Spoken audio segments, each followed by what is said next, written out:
Okay. இன்றைக்கு நாங்க என்ன பார்க்க போறோம்னு சொன்னா, என்னோட 11ஆம் ஆண்டுக்குரிய ஃப்ரீ செமினார் உங்களுக்கு தெரியும். ஃப்ரீ செமினாருக்குரிய உங்களுக்கு பேப்பர் வந்து சென்ட் பண்ணியிருப்பேன். அந்த பேப்பரை செஞ்சிருப்பீங்க. 40 நிமிஷ பேப்பர். சரியா? 40 நிமிஷத்துக்குரிய பேப்பர். பார்ட் ஏல வந்து உங்களுக்கு 5 கேள்வி இருந்திருக்கும்.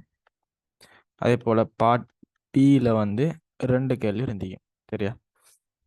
அந்த பார்ட் ஏல இருக்கிற 5 கேள்விக்கும் ஒவ்வொரு கேள்விக்கு 2 மார்க்ஸ் படி 10 மார்க்ஸ். அதேபோல பார்ட் பி இருக்கிற 2 கேள்விக்கும் ஒவ்வொரு கேள்விக்கு 10 மார்க்ஸ் படி 20 மார்க்ஸ். மொத்தம் 30 மார்க்ஸுக்கு எத்தனைன்னு சொல்லி பார்ப்போம். சரியா? இப்போ நான் அந்த வழங்கப்படுத்துறதை வச்சு உங்களோட பேப்பரை வந்து நீங்கள் ஃபுல்லாக கரெக்ஷன் பண்ணிக்கொள்ளுங்க. கரெக்ஷன் பண்ணிவிட்டு 30க்கு எத்தனை மார்க்ஸ் அப்படிங்கிற விஷயத்த நீங்கள் பார்த்துக்கலாம். சரியா? ஓகே. டைம் வச்சு செய்யுங்க. 40 நிமிஷம் பேப்பர்னு சொன்னால் கட்டாயம் 40 நிமிஷம் வச்சு செய்யணும். 8 மணிக்கு ஸ்டார்ட் பண்ணுறீங்களா, 8 மணிலேருந்து 8:40க்குள்ளே அந்த பேப்பரை செஞ்சு முடிக்கக்கூடிய மாதிரி இருக்கணும். சரியா? ஓகே. அதுக்கு முன்னால் என்னை பற்றி நான் சொல்லிக்கொள்கிறேன். நான் யார், என்ன படிச்சுக்கிறேன் அப்படின்னு சொன்னால், என் பேர் வந்து அஃப்சான். நான் வந்து யூனிவர்சிட்டி ஆஃப் ஜஃப்னாவில் இன்ஜினியரிங். இவ்வளோ டீட்டெயில்ஸ் போதும்னு நினைக்கிறேன். ஓகே. இப்போ வந்து நான் வந்து முதல்ல கேள்வி போவோம். சரியா? இதை நான் அழிச்சிட்டு நம்ம வந்து முதலாவது கேள்வியை ஸ்டார்ட் பண்ணுவோம். நீங்கள் முதலாவது கேள்வியை பார்த்தீங்கன்னு சொன்னால், முதலாவது கேள்வி வந்து உங்களோட கையில் வந்து பேப்பர் இருக்கும்னு நினைக்கிறேன். இல்லாதாக்கள் கட்டாயம் பிரிண்ட் எடுத்துக்கொள்ளுங்க. பிரிண்ட் எடுத்தே நீங்கள் செய்யணும். சரியா? பிரிண்ட் எடுத்து பேப்பரை வந்து இப்போ கையில் வச்சுக்கொண்டா நீங்கள் என்ன செய்யணும், இந்த வீடியோவை பார்க்கணும். சரியா? ஓகே. இப்போ முதலாவது கேள்வியை பாருங்க. முதலாவது கேள்வியை பார்த்தீங்கன்னு சொன்னால், ஒரு நேர்கோடு, அதாவது ஒரு வரைவு சம்பந்தமான ஒரு கேள்வி. அதாவது சொல்லிக்காங்கன்னு சொன்னால், உங்களுக்கு ஒரு படம் ஒன்று தந்திருக்காங்க, கிராஃப் ஒன்று தந்திருக்காங்க. இது வந்து எக்ஸ் அச்சு, கிடையாறிக்கிறது எக்ஸ் அச்சுன்னு சொல்லுவோம், நிலைக்குத்தா இருக்கிறது ஒய் அச்சுன்னு சொல்லுவோம். சரியா? அதில் வந்து ஒரு கோடு இருக்குது. இது வந்து ஒரு வரைப்பு, அது வந்து நேர்கோடு. இந்த அரைக்கிற புள்ளி, இந்த புள்ளி வந்து ஏன்னு சொல்லிக்காங்க, இந்த புள்ளியை வந்து பி அப்படின்னு சொல்லிக்காங்க. இந்த ஏங்கிற புள்ளியிட ஆள்கூறு 0,2, பிங்கிற புள்ளியிட ஆள்கூறு 4,4. சரியா? இதுக்கு முன்னால முதலாவது ஆள்கூறுங்கிறது என்ன அப்படின்னு கேட்டீங்கன்னா, இப்போ நான் எக்ஸ் அச்சு, இது ஒய் அச்சு. சரியா? இதில் ஏதாவது ஒரு இடத்துல இருக்கிற நான் புள்ளியை சொல்லுவோம், நாங்கள் ஆள்கூறு அப்படின்னு சொல்லி. இது எல்லாமே ஆள்கூறுகள், எல்லாமே ஆள்கூறுன்னு சொல்லுவோம். சரியா? இது எல்லாமே ஆள்கூறு. இந்த ஆள்கூறை நான் குறிக்கிறதுக்கு எங்களுக்கு எக்ஸ் ஒய் என்கிற இரு தளங்கள் பயன்படுத்தப்படுது. சரியா? ஆள்கூட்டு தளத்தில் எக்ஸ் அச்சுன்னு சொல்லுவோம், கிடையாறிக்கிறது நிலைக்குத்தா இருக்கிறது ஒய் அச்சுன்னு சொல்லுவோம். இந்த ஒவ்வொரு ஆள்கூறையும் நான் குறிக்கிறதுக்கு எங்களுக்கு எக்ஸ் அச்சும் ஒய் அச்சும் பெருமானங்கள் தேவை. உதாரணத்துக்கு நான் இந்த புள்ளியை நான் பிங்கிற புள்ளின்னு எடுத்தேன்டா, இந்த ஆள்கூறு இதில் எக்ஸ் அச்சிட பெருமானம் வந்து 3ஆக இருக்குது. உதாரணத்துக்கு எடுப்போம், இது வந்து 4ஆக இருக்குதுன்னு சொன்னால், இந்த பிங்கிற புள்ளியிட ஆள்கூறு 3,4 அப்படின்னு சொல்லுவோம். சரியா? அதே போல் இந்த புள்ளியை எடுப்போம். இந்த புள்ளி எக்ஸ் பெருமானம் வந்து உதாரணத்துக்கு நான் வைக்கணும் 1, இந்த பெருமானம் 1 அப்படின்னு சொன்னால், இந்த புள்ளியிட ஆள்கூறு, இது பிங்கிற புள்ளின்னு வைப்போம், பிங்கிற புள்ளியிட ஆள்கூறு 1,1 அப்படின்னு சொல்லுவோம். இந்த புள்ளியை நான் சி என்று எடுக்கேன். இந்த பெருமானம் மறை 1, அதே போல இந்த பெருமானம் மறை 2 அப்படின்னு சொன்னா, இந்த சிங்கிற புள்ளியிட ஆள்கூறு மறை 1, மறை 2 என்று சொல்லுவோம். எங்களுக்கு தெரிஞ்சிருக்கணும், எக்ஸ் அச்சிட வலது பக்கத்தில் இருக்க பெருமானங்கள் எல்லாமே நேர்பெருமானங்களாக இருக்கும். நேர் 1, 2, 3 அப்படின்னு போயிட்டு இருக்கும். அதே போல மறை பக்கம் இருக்கிறது, அதாவது இடது பக்கம் இருக்கிறது பெருமானங்கள் எல்லாமே மறைப்பெருமானங்களாக இருக்கும். மறை 1, மறை 2, மறை 3 போயிட்டு இருக்கும். அதே போல ஒய் அச்சிட மேல இருக்கிற பெருமானங்கள் எல்லாம் நேர்பெருமானங்கள், கீழே இருக்கிறது எல்லாம் மறைப்பெருமானங்கள். எக்ஸ் அச்சுக்கு வலது பக்கம் இருக்கிறது நேர்பெருமானம், இடது பக்கம் இருக்கிறது மறைப்பெருமானம் என்று சொல்லுவோம். எப்பயுமே ஒரு ஆள்கூறு குறிக்கிற சந்தர்ப்பத்துல, எப்பயுமே ஒரு ஆள்கூறு குறிக்கப்படுகின்ற சந்தர்ப்பத்துல நீங்க முதலாவது எக்ஸ் அச்சிட பெருமானத்தை தான் எழுதணும். எக்ஸ் அச்சிட பெருமானம், இது வந்து எக்ஸ் பெருமானம், இது வந்து ஒய் அச்சில் இருக்கிற பெருமானம். 1,5ன்னு சொன்னா இது வந்து எக்ஸ் அச்சுக்குரிய பெருமானம், இது வந்து ஒய் அச்சுக்குரிய பெருமானம். சரியா? முதலாக இருக்கிறது எப்பயுமே எக்ஸ் அச்சிட பெருமானம், ரெண்டாவது இருக்கிறது ஒய் அச்சிட பெருமானம்னு சொல்லுவோம். இப்போ நீங்க எனக்கு சொல்லுங்க பார்ப்போம், இந்த 0 வந்து எக்ஸ் அச்சிட பெருமானம், இது வந்து ஒய் அச்சிட பெருமானம். போல இது வந்து எக்ஸ் அச்சிட பெருமானம், இது வந்து ஒய் அச்சிட பெருமானம். சரியா? ஓகே. இவ்வளவு விஷயம் எங்களுக்கு நார்மலாவே தெரிஞ்சிருக்க வேண்டிய விஷயங்க. இப்ப கேள்விக்கு போவோம். நேர்கோடு ஏபியின் சமன்பாட்டை y சமன் mx ஆக c இந்த ஃபார்மட்ல தரட்டாம். y சமன் mx ஆக c என்கிற ஃபார்மட்ல தர சொல்லிக்காங்க. y சமன் mx ஆக c என்கிறது ஒரு நேர்கோட்டோட சமன்பாட்டை குறிக்கிற ஒரு வழி. ஒரு நேர்கோட்டு சமன்பாட்டை எழுதுகிற ஒரு மெத்தட் தான் y சமன் mx ஆக c. இதுல y என்கிறது என்னது? y அச்சை குறிக்குது. x என்கிறது என்னது? x அச்சை குறிக்குது. இந்த MCM தான் எங்களுக்கு இப்ப தேவையான விஷயம். MC. இந்த எம்ண்டா என்னண்டா படித்திறன் சொல்லுவோம். எம்ண்டா என்ன? படித்திறன். அதே போல சிங்கிறது வெட்டுத்துண்டுன்னு சொல்லுவோம். வெட்டுத்துண்டு. வெட்டுத்துண்டுன்னு சொல்லுவோம். எம்ண்டா படித்திறன், சி என்றா வெட்டுத்துண்டு. இதை எம்மையும் சியையும் கண்டுபிடிக்கிறது தான் வேலை எங்க. சரியா? இப்ப எம் கண்டுபிடிக்கிறதுக்கு நாங்க என்ன செய்யணும்னு சொன்னா எம் கண்டுபிடிக்கிறதுக்கான அதாவது படித்திறன் கண்டுபிடிக்கிறதுக்குரிய சமன்பாடு இருக்கு. படித்திறன் சமன் அதாவது எம் சமன் y ஆள்கூறு வித்தியாசத்தின் கீழ் y ஆள்கூறு வித்தியாசத்தின் கீழ் x ஆள்கூறு வித்தியாசம்னு சொல்லுவோம். x ஆள்கூறு வித்தியாசம் y ஆள்கூறு வித்தியாசத்தின் கீழ் x ஆள்கூறு வித்தியாசம். நான் y ஆள்கூறு வித்தியாசத்தை நான் எழுதுறேன் y2 சய y1. x ஆள்கூறு வித்தியாசத்தை x2 சய x1 எழுதுறேன். இப்போ எனக்கு y2 y1 x2 x1 என்ன அப்படின்னு எங்களுக்கு தெரிஞ்சிருக்கும். சரியா? இப்போ இது காண்றதுக்கு படித்திறன் காண்றதுக்கு எப்பயுமே எனக்கு ஆக குறைஞ்சது 2 புள்ளிகள் தெரிஞ்சிருக்கணும். அதாவது 2 ஆள்கூறுகள் தெரியணும். இனி தரப்பட்ட வரைப்புல 2 ஆள்கூறு தெரியுமா இல்லையா? ஏங்கிற புள்ளி ஒன்று இருக்கு, பிங்கிற புள்ளி ஒன்று இருக்கு. 0,2ங்கிறது ஒரு ஆள்கூறு, 4,4ங்கிறது ஒரு ஆள்கூறு. இப்போ சைபர்ல என்ன தெரியும்? இந்த 0,2ல முதலாவது இருக்கிறது எக்ஸ்ஹெச். அப்போ நான் இதை வந்து நான் x1 எடுக்கேன். இது வந்து 2ங்கிறது yh. இது வந்து y1 x1 y1. அதே போல இதை வந்து நான் x2 எடுக்கிறேன். இதை வந்து நான் y2 எடுக்கிறேன். சரியா? ஏன் முதலாவது இருக்கிறது xh, ரெண்டாவது இருக்கிறது yh. இப்போ எனக்கு தெரியும் y2 பெருமானம் என்ன? y2 சமன் என்ன? 4. y2 என்ன? y2ங்கிறது எதை குறிக்குது? 4 குறிக்குது. அதே போல y1 என்ன? இந்த அறிக்கை y1 2. x2 என்ன? 4. இந்த அறிக்கை 4. அதே போல x1 என்ன? 7. சரியா? இப்ப பெருமானம் தெரியும். y2 y1 x2 x1 பெருமானம் தெரியும். இப்ப நேரடியாக கொண்டு போய் பிரதியிடுவோம் எங்களோட சமன்பாட்டில். இப்போ நான் சமன்பாட்டில் கொண்டு போய் பிரதிட்டோம்னு சொன்னா y2 பெருமானம் வந்து 4. y1 பெருமானம் என்ன? 2. கீழே x2 பெருமானம் 4. x1 பெருமானம் 7. இப்போ 4லேருந்து 2 போனால் 2, 4லேருந்து 0 போனால் 4 சமன் 1/2, அதாவது 0.5 வரும். சரியா? இதுதான் படித்திறன் பெருமானம். இதான் என்னது? படித்திறன். ஆனால் படித்திறன் பெருமானத்தை கண்டுபிடிச்சிட்டோம். அதாவது எம்ட பெருமானத்தை கண்டுபிடிச்சிட்டோம். இதில் எங்களுக்கு இப்போ என்ன பெருமானம் தெரியும்? இதில் எம்ட பெருமானம் தெரியும். இப்போ நான் சீட பெருமானத்தை கண்டுபிடிச்சேன்டா y சமன் mx சீரனா மார்க் பண்ணி கொடுத்துடலாம். இப்போ சிங்கிறது என்னது? வெட்டுத்துண்டு. வெட்டுத்துண்டுண்டா என்னன்னு கேட்டால் y அச்ச கீறப்பட்ட வரைப்பு வந்து y அச்ச எந்த இடத்துல வெட்டுதோ அதுதான் வெட்டுத்துண்டுன்னு சொல்லுவோம். y அச்ச எப்பயுமே y அச்சு மறக்கப்படாது. y அச்ச கீறப்பட்ட வரைப்பு y அச்ச எந்த இடத்துல வெட்டுதோ அதுதான் வெட்டுத்துண்டுன்னு சொல்லுவோம். இங்க பாருங்க y அச்சு எந்த இடத்துல வெட்டுது? இந்த இடத்துல வெட்டுது. இந்த இடத்துல எந்த இடத்துல வெட்டுது? முதலாவது இருக்கிறது 0, அது x அச்சுக்குரிய பெருமானம். இந்த இருக்கிற 2 தான் எங்களோட y அச்சுக்குரிய பெருமானம். அப்ப இந்த பெருமானம் 2. அப்ப y அச்ச வெற்று பெருமானம் 2. ஆகவே வெட்டுத்துண்டு 2. அப்ப எம்ட பெருமானம் தெரியும், சீட பெருமானம் தெரியும். அப்ப நாங்க என்ன செய்யலாம்? ஓட்டோவா y சமன் mx ஆக c போட்டு கொடுக்கலாமா இல்லையா? y சமன் mx ஆக c சமன் அதாவது y சமன் எம்ட பெருமானம் என்ன? 0.5 x சக சீட பெருமானம் 2. y சமன் 0.5 x சக 2 அப்படின்னு வரப்போகுது. நீங்க எழுதுனீங்கன்னா உங்களுக்கு 2 மார்க்ஸ். சரியா? இவ்வளவு தேமிங்ஸ்லாம் எழுதி காட்டணுமாண்டா இல்ல. நீங்க படித்திறன் காண்றதுக்கு ஒரு மார்க்ஸ், கண்டிருந்தீங்கன்னா ஒரு மார்க்ஸ், கடைசியா சியையும் கண்டு அதாவது வெட்டுத்துண்டையும் கண்டு கடைசியா இந்த சமன்பாட்டில் எழுதி காட்டினீங்கன்னா ஒரு மார்க்ஸ். மொத்தம் 2 மார்க்ஸ். சரியா? இவ்வளவுதான் விஷயம்.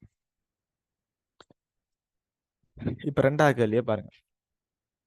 இப்ப நான் இதை அழிச்சிட்டு 2வது கேள்வி போறேன். என்ன சரி டவுட் இருந்தா இந்த வீடியோக்கு இருக்கிற கமெண்ட் செக்ஷன்ல சொல்லுங்க. அல்லது இந்த என்னுடைய நம்பருக்கு வந்து கேட்டிங்கன்னா சரி.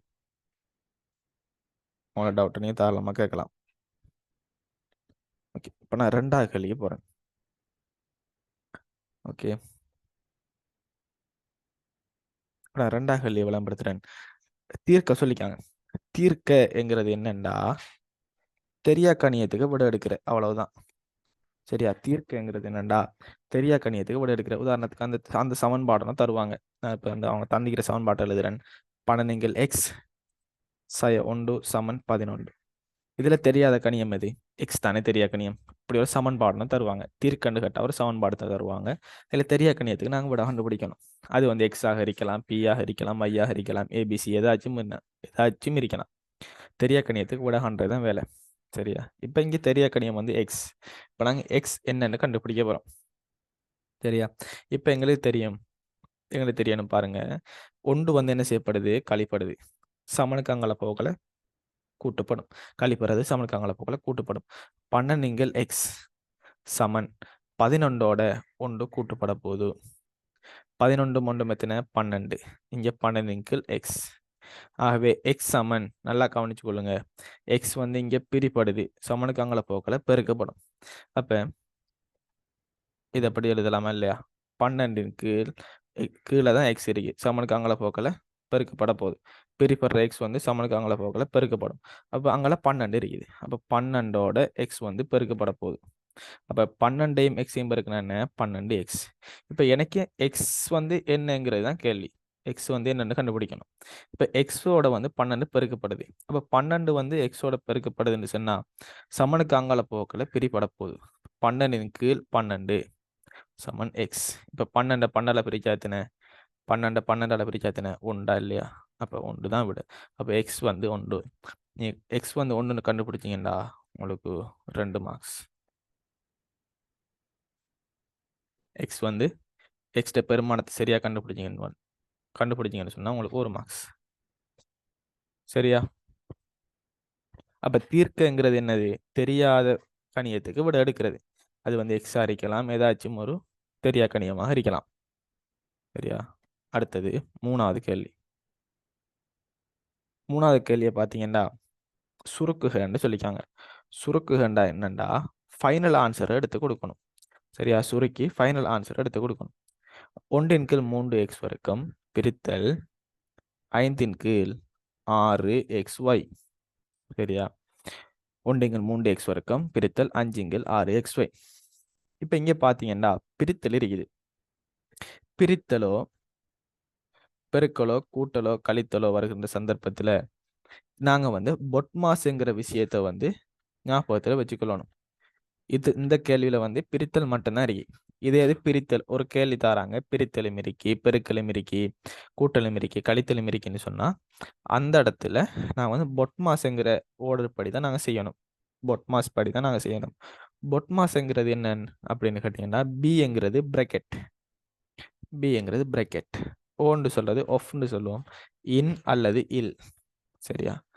இதுவும் ஒரு வகையான பெருக்கல் தான். மறைமுகமா இதுவும் ஒரு பெருக்கல் தான். அடுத்தது டிங்கிறது பிரித்தல், எம்ங்கிறது மல்டிப்ளிகேஷன் பெருக்கல், ஏ வந்து எடிஷன் கூட்டல், அடுத்து சப்ஸ்ட்ரக்ஷன் கழித்தல்னு சொல்லுவோம். சரியா? இவ்வளவுதான் வேலை.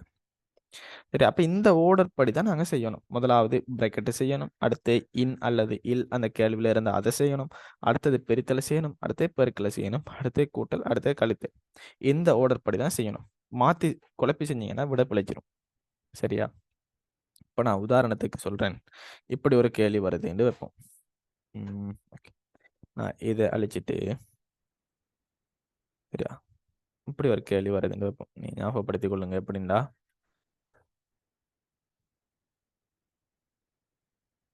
இப்படி ஒரு கேள்வி வரும். பிரக்கெட்டில் 1 கீழ் 2 சக 1 கீழ் 3. இங்கால இன் 1 கீழ் 4 பிரித்தல் 1 கீழ் 2 கூட்டல் 3 கீழ் 5 கழித்தல் 7 கீழ் 9. இப்படியான ஒரு பெரிய கேள்வி வந்துச்சுன்னு சொன்னா, இதுக்கு பெருமானம் எடுக்க வேண்டி வந்துச்சுன்னு சொன்னா, இந்த அறிக்கை இப்படியான கேள்விகள் வருகிற சந்தர்ப்பத்தில் அல்லது பிரித்தலும் கூட்டலும் வருது அப்படின்னு சொன்னா கூட 1 அல்லது 1க்கு மேல வந்துச்சுன்னு சொன்னா நாங்க இந்த அறிக்கிற ஐடியாவை தான் நாங்கள் யூஸ் பண்ணி செய்யணும். முதலாவது பிரேக்கெட்டை செய்யணும், அதுக்கப்புறம் இன்ன செய்யணும், அதுக்கப்புறம் பிரித்தலை செய்யணும், அதுக்கப்புறம் பெருக்கல் இருக்குதா இல்லை, இல்லாட்டி அதை விட வேண்டியதான். அடுத்து கூட்டலை செய்யணும், அடுத்து கழித்தலை செய்யணும். இந்த ஓர்டர் படி தான் செய்யணும். சரியா? இதை மறக்கப்படாது. அதே போல நீங்க பிரித்தல் வருகின்ற சந்தர்ப்பத்தில் எப்பயுமே பிரித்தல் வருகின்ற சந்தர்ப்பத்தில் பிரித்தல் வந்தீங்கன்னு சொன்னா அதை நாங்கள் வந்து பெருக்கலாக மாற்றணும். பிரித்தல் வந்தா என்ன செய்யணும்? பெருக்கலாக மாற்றணும். பெருக்கலாக மாற்றினால் எங்களுக்கு வலது பக்கத்தில் இருக்கிற பின்னம் வந்து தலகுகளாக மாறும்.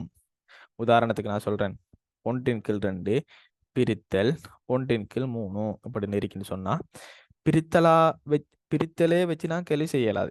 பிரித்தலாகவே வச்சு கேள்வி செய்யலாது. பிரித்தலை கட்டாயம் பெருக்கலாக மாற்றித்தான் கேள்வி செய்யணும். அப்ப நான் பெருக்கலாக மாற்றுவேன். 1/2 பெருக்கலாக மாத்தினா 1/3 என்கிறது தலகுகளாக மாறும். 3 மேல போய் 1 கீழே வரும். அதாவது 3/1 வரும். இதுக்கு பிறகுதான் நாங்க கேள்வி செய்யணும். சரியா? பிரித்தலை பெருக்கலாக மாற்றுற சந்தர்ப்பத்துல பிரித்தலை பெருக்கலாக மாற்றுகின்ற சந்தர்ப்பத்துல வலது பக்கத்துல இருக்கிற பின்னம் வந்து தலகுகளாக மாறும். இவ்வளவுதான் விஷயம். சரியா? இப்ப நாங்க எங்கட கேள்விக்கு வருவோம். நாங்க எங்கட கேள்விக்கு வந்தோம்டா,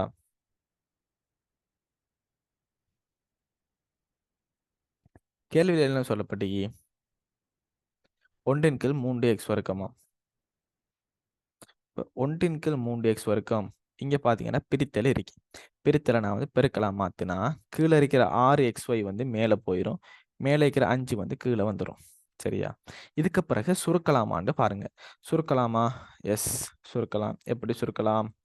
இந்த 3 சுருக்குனா 1 முறை, 6 சுருக்குனா 2 முறை, 6 சுருக்குனா 2 முறை. இதுக்கு பிறகு பார்க்கணும் எக்ஸ வையெல்லாம் சுருக்கலாமா அப்படின்னு சொல்லி. சரியா? 7 வரை சுருக்கிறது, அதுக்கு பிறகு பெருக்கிறது, அவ்வளவுதான். இப்ப எக்ஸ சுருக்கலாமா? ஓ, இதுல ஒரு எக்ஸ் இருக்கு, இதுல எக்ஸ் வர்க்கம் 2x இருக்குது, அதுல ஒரு எக்ஸ் இல்லாம போனுச்சுன்னு சொன்னா ஒரு எக்ஸ் பேலன்ஸ் அறியும். இதுக்கு பிறகு சுருக்கலாமா? இயலாது. மேல என்ன இருக்கு? பெருமானம் 1 இருக்கு. 1ஓட 2 பெருக்குங்க, 1ஓட 2 பெருக்குனீங்கன்னா 2, 2ஓட y பெருக்குனீங்கன்னா 2y. மேல கீழே 5ம் x தான் இருக்குது, 5x. இதுதான் விடையாக வரும். எழுதுனீங்கடா உங்களுக்கு 2 மார்க்ஸ். இப்போ 2y கீழ் 5x வரப்போகுது. சரியா? அடுத்த கேள்வி, 4வது கேள்வியை பார்த்தீங்கன்னா,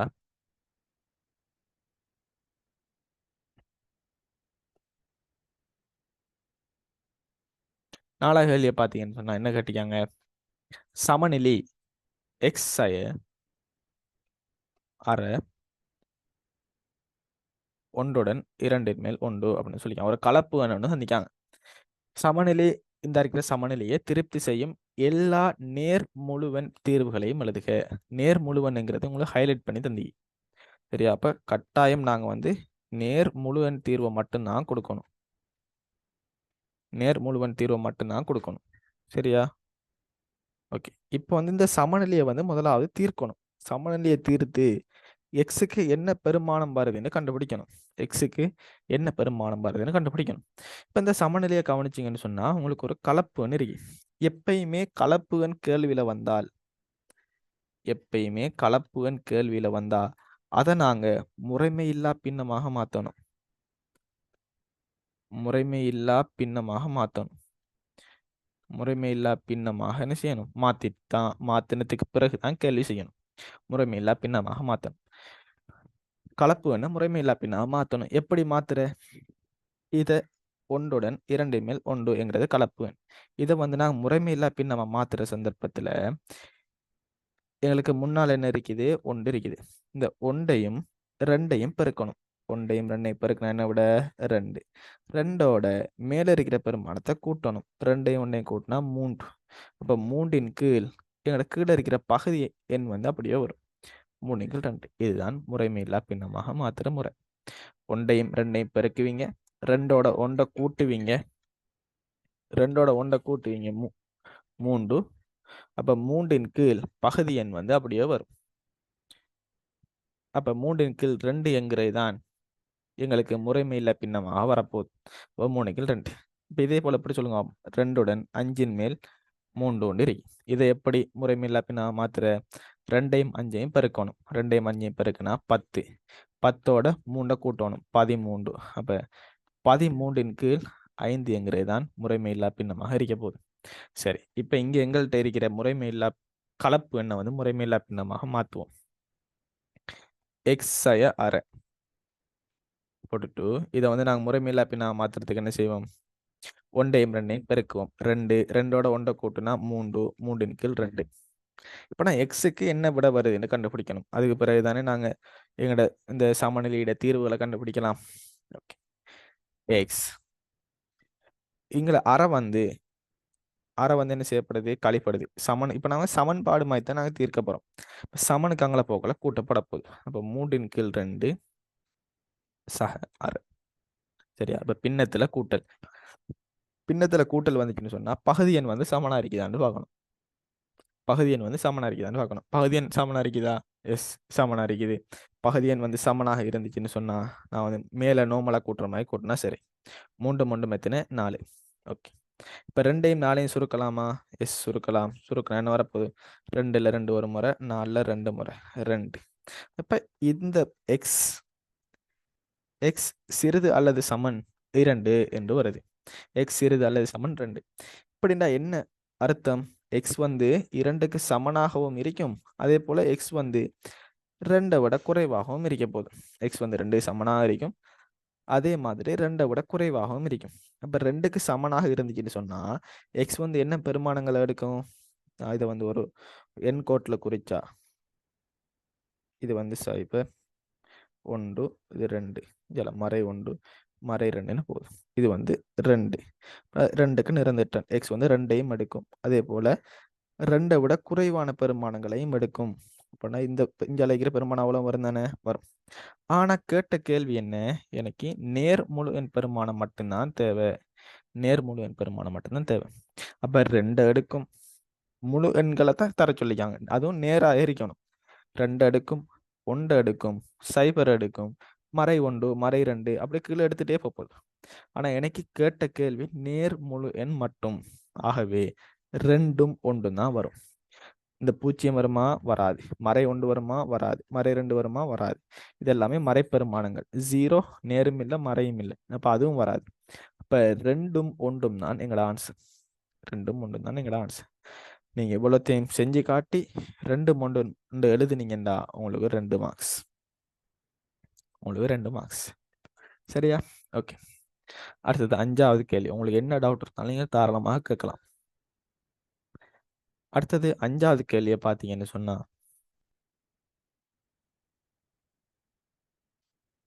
5வது கேள்வியை பார்த்தீங்கன்னு சொன்னா ஒரு ஆரைச்சிறை தரப்பட்டிருக்கு. ஆரைச்சிறைண்டா என்ன? ஆரைச்சிறை நான் படத்துக்குறேன். இது ஆரைச்சிறையாம். இது வந்து 45 பாகை. இது ஓ ஏ பி. இது வந்து 14 சென்டிமீட்டர். ஆரைச்சிறைண்டா என்ன? ஒரு வட்டத்துல இருந்து ஒரு சிறிய பகுதியை நாங்கள் வந்து வெட்டி எடுத்திருப்போம். அதுக்கு பேர் தான் நாங்கள் ஆரைச்சிறைன்னு சொல்லியிருப்போம். ஒரு முழு வட்டத்துல இருந்து ஒரு சின்ன பகுதியை நாங்கள் வெட்டி எடுத்தோம்னு சொன்னால் அதுக்கு பேர் ஆரைச்சிறை. இப்போ ஆரைச்சிறை வந்து ஓஏபியாம். அதில் ஆரை என்ன? 14 சென்டிமீட்டர். 14 சென்டிமீட்டர். ஆரைண்டா என்ன? ஒரு வட்டத்திர மையத்துல இருந்து பரிதிக்கு இடைப்பட்ட தூரம். வட்டத்திர மையத்துக்கும் பரிதிக்கும் இடைப்பட்ட தூரம் தான் ஆரை என்று சொல்லுவோம். அதை நான் 6 வைக்கணும். 6 வைக்கேன். ஆரை என்று சொல்லுவோம். மையத்துக்கும் பரிதிக்கும் இடைப்பட்ட தூரம். அப்போ ஆரைகள் எல்லாம் எப்படி இருக்க போதோ? சமனாத்தான் இருக்க போகுது. ஆரை என்று சொல்லுவோம். இந்த ஆரை வந்து இப்படி ஒரு வட்டத்துல இருந்து என்ன செஞ்சுப்பாங்க? இந்த அரைக்கிற ஆரைச்சிறையை வந்து வெட்டி எடுத்திருப்பாங்க. சரியா? சரியா, வட்டம் வருது இல்லை? Okay okay okay. இப்படி ஒரு சும்மா ஒரு வட்டம் வச்சுக்கொள்வோமே.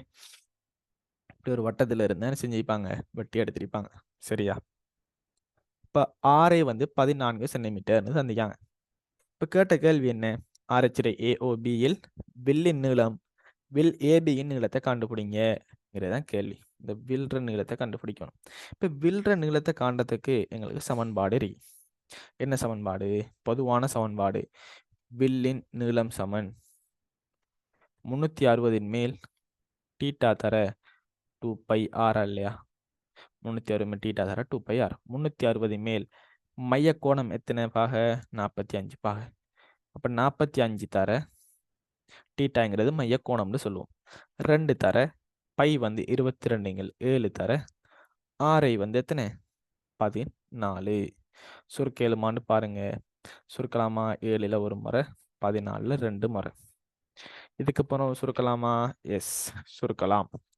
ஒரு ஐடியா ஒன்று சொல்றேன், நல்லா கவனிச்சு கொள்ளுங்க. எங்களுக்கு தெரியும் கால் வட்டம்னு கேட்டா கால் தர 2πrன்னு போடுறோம். எது? வில்ற நீளத்தை கண்டுபிடிக்கிறதுக்கு.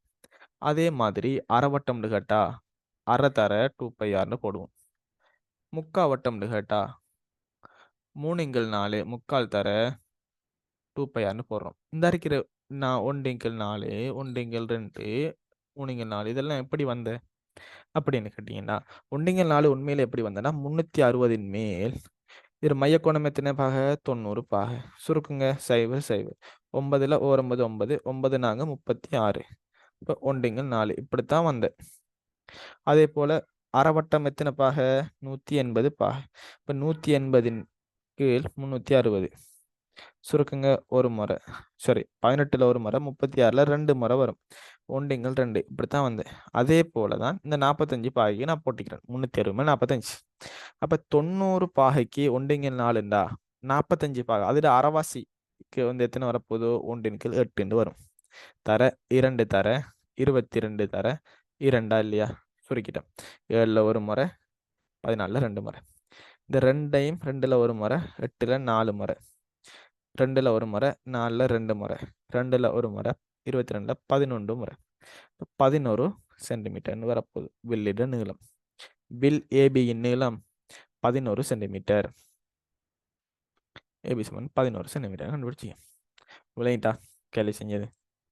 இந்த இருக்கிற 4/3 முக்கால் வட்டத்துக்கு எப்படி வந்த? உண்மையிலே இது வந்து 90 பாக, இது ஒரு 90 பாக, இது ஒரு 90 பாக.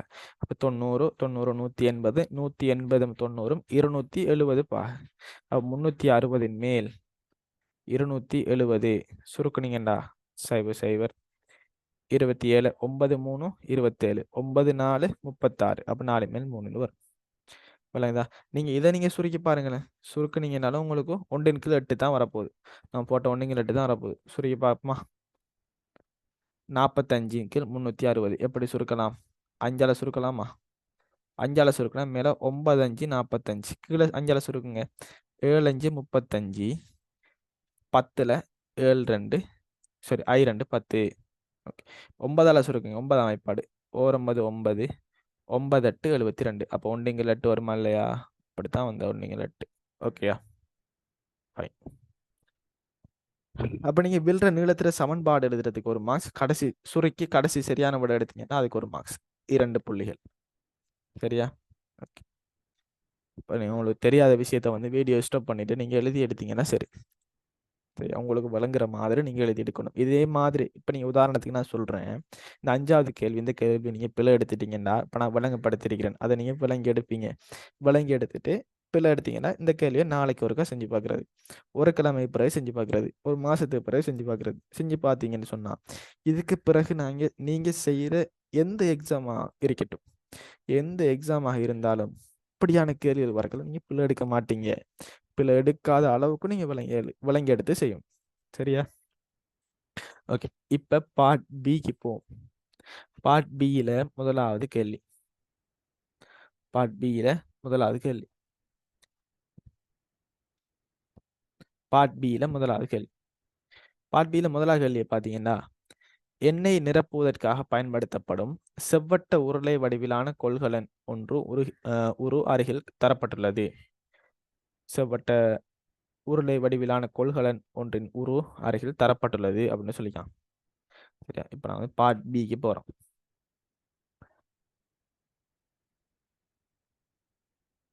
Part B. ஐயோ, பார்ட் பியில முதலாவது கேள்வியை பாருங்க. பார்ட் பியில முதலாவது கேள்வி. முதலாவது கேள்வியை பார்த்தீங்கன்னா, எண்ணெய் நிரப்புவதற்கு பயன்படுத்தப்படும் ஒரு செவ்வட்ட உருளை ஒன்று தந்திருக்காங்க. சரியா? உருளையை நான் நினைக்கிறேனே, இதுதான் உருளை. சரியா? இதுதான் உருளை.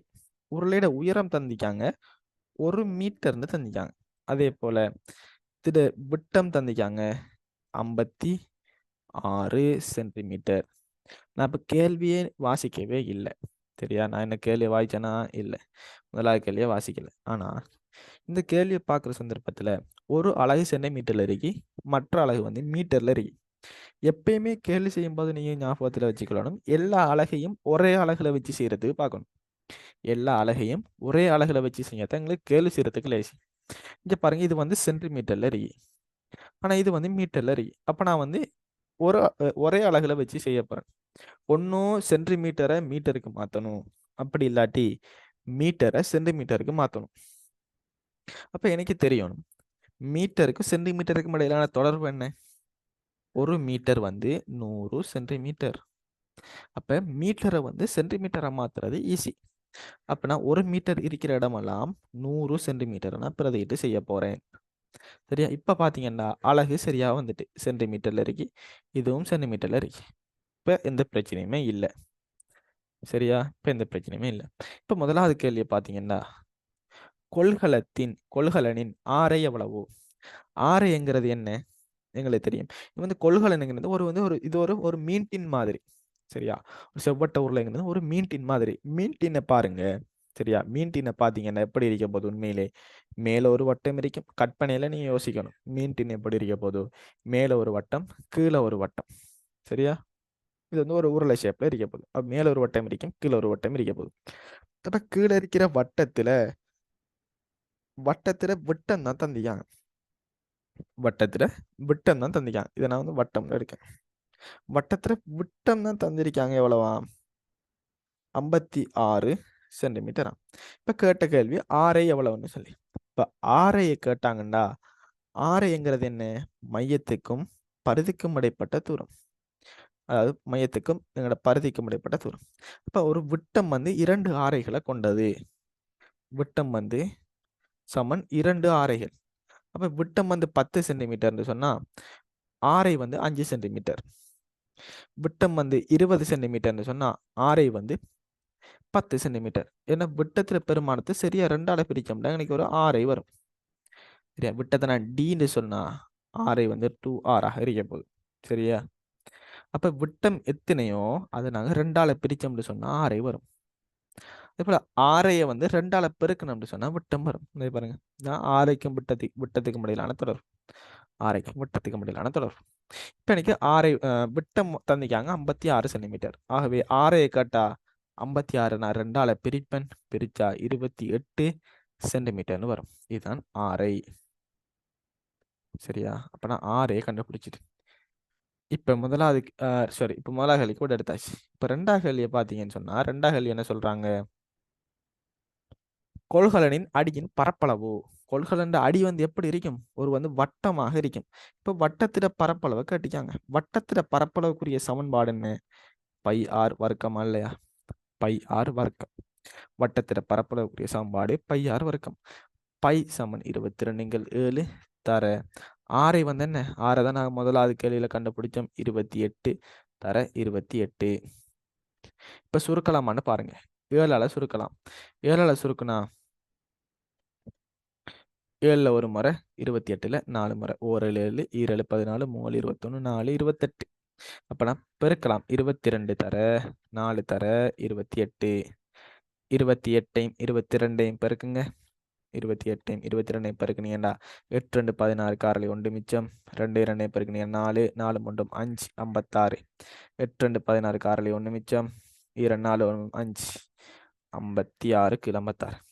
6 6 மஞ்சள் 11 6 1 மிச்சம். அது 5ஐயும் 1ஐயும் கூட்டினா 6 616. 616 4ஆல பெருக்குங்க. 6 4 24 2 மிச்சம். ஒரு நாள் 4 2 6 6 4 24 2464ன்னு வரப்போகுது. 2464 என்னது? சென்டிமீட்டர். பரப்பளவு உண்டா என்ன? எப்பயுமே வர்க்கத்துல வரும். கனவளவு உண்டா கணத்துல வரும். கனவளவு கொள்ளளவு உண்டா கணத்துல வரப்போகுது. பரப்பளவு உண்டா வர்க்கத்துல வரும். இது நாங்க எல்லாமே எந்த அலகுல வச்சு செஞ்சுக்கோம்? 28ங்கிறது சென்டிமீட்டர் இல்லையா? ஆகவே 2464 சென்டிமீட்டர் வர்க்கம்னு வரப்போகுது. உரம் இலக்கம் 2ஆக கேள்விக்குரிய விட. கொள்கலனின் அடியின் பரப்பளவு கண்டுபிடிச்சிட்டோம். சரியா? இப்போ 3வது கேள்வியை பார்த்தீங்கன்னா, கொள்கலன் ஒன்றில் கொள்ளக்கூடிய எண்ணெயின் அளவை லீட்டரில் தருக. லீட்டர்லாம் கேட்ட கேள்வி. சரியா? நிறைய பேர் வந்து என்ன செஞ்சீங்கன்னா, லீட்டர்ல காணல. சரியா? சும்மாவே சென்டிமீட்டர் கணத்துல கொடுத்துட்டீங்க. அப்படி இல்ல. அவங்க என்ன கேள்வி கேட்காங்களோ அந்த டைப்ல ஆன்சர் கொடுத்தா மட்டும் தான் எங்களுக்கு ஃபுல் மார்க்ஸ் கிடைக்கும். சரியா? இப்ப பாருங்க. இப்ப பார்த்தீங்கன்னா, ரோமிலக்கம் 3வது கேள்வி. கொள்ளளவை கேட்டிருக்காங்க. அந்த பாத்திரம் கொள்ளக்கூடிய அளவு, கொள்ளளவு, கனவளவு எல்லாம் எல்லாமே சேம் தான். சரியா? இப்ப இந்த உருளையிட கனவளவுக்குரிய சமன்பாடு என்ன? கனவளவுனா V எடுக்கன். வால்யூம் கனவளவுனா V எடுக்கன். வால்யூம் சமன் அடியிட வட்டத்திட பரப்பளவு தர h உயரம். இதைத்தான் நாங்க சொல்லுவோம் கனவளவுன்னு சொல்லி. அடியிட வட்டத்திட பரப்பளவு தர, அது கீழே இருக்கிற வட்டமும் மேலே இருக்கிற வட்டமும் சேம், ஒரே அளவான வட்டம் தான். அப்ப கீழே இருக்கிற வட்டத்திட பரப்பு, அதாவது ஒரு வட்டத்திட பரப்பளவு தர அந்த உயரத்தை தான் நாங்க சொல்லுவோம் கனவளவுன்னு சொல்லி. வட்டத்திட பரப்பளவு நாங்க ஏற்கனவே கண்டுபிடிச்சிக்கோமா இல்லையா? எஸ், ஆல்ரெடி நான் கண்டுபிடிச்சிட்டோம். 2464 தர h உயரம் வந்து என்ன போடணும்? 1 மீட்டர்னு போடுவீங்களா? இல்ல. ஏண்டா எல்லாத்திட அலகும் நாங்க ஒரே அலகுல வச்சு தான் செய்யணும். சென்டிமீட்டர் வர்க்கம்னு சொன்னா உயரம் ஹைட்டை வந்து நாங்க சென்டிமீட்டர்லாம் போடணும். சென்டிமீட்டர்ல போட்டோம்னா 100 சென்டிமீட்டர் 100. ஆகவே நீங்க பெருக்குனீங்கன்னா உங்களுக்கு வரப்போகுது 2464 இங்கால 20 சென்டிமீட்டர் கணம். இப்ப எங்களுக்கு கேட்ட கேள்வி வந்து கனவளவு வந்து லீட்டர்லாம் தாங்க அப்படின்னு கேட்டாங்க. இப்ப நாங்க எனக்கு இருக்கிற ஆன்சர் வந்து சென்டிமீட்டர் கணத்துல இருக்கு. இப்ப சென்டிமீட்டர் கணம்ங்கிறது 1 சென்டிமீட்டர் கணம்ங்கிறது 1 மில்லி லிட்டருக்கு சமம். 1 மில்லி லிட்டருக்கு சமம். அதாவது எனக்கு தெரியும் 1000 மில்லி லிட்டர் 1 லிட்டரா இல்லையா? 1 லிட்டர். ஆகவே இது வந்து 2464 இங்கால 20 மில்லி லிட்டரா இல்லையா? 1 சென்டிமீட்டர் கணம் 1 மில்லி லிட்டர்னு சொன்னா 2464 அங்கால 20 மில்லி லிட்டர்னு வரப்போகுது. சரியா? இதை வந்து நாங்க லீட்டருக்கு மாத்திரம் நாங்க என்ன செய்யணும்?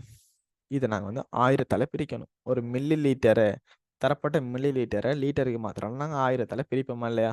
எஸ். 1000ஆல பிரிச்சீங்கன்னா உங்களுக்கு வரப்போகுது 2 பட்டுங்க.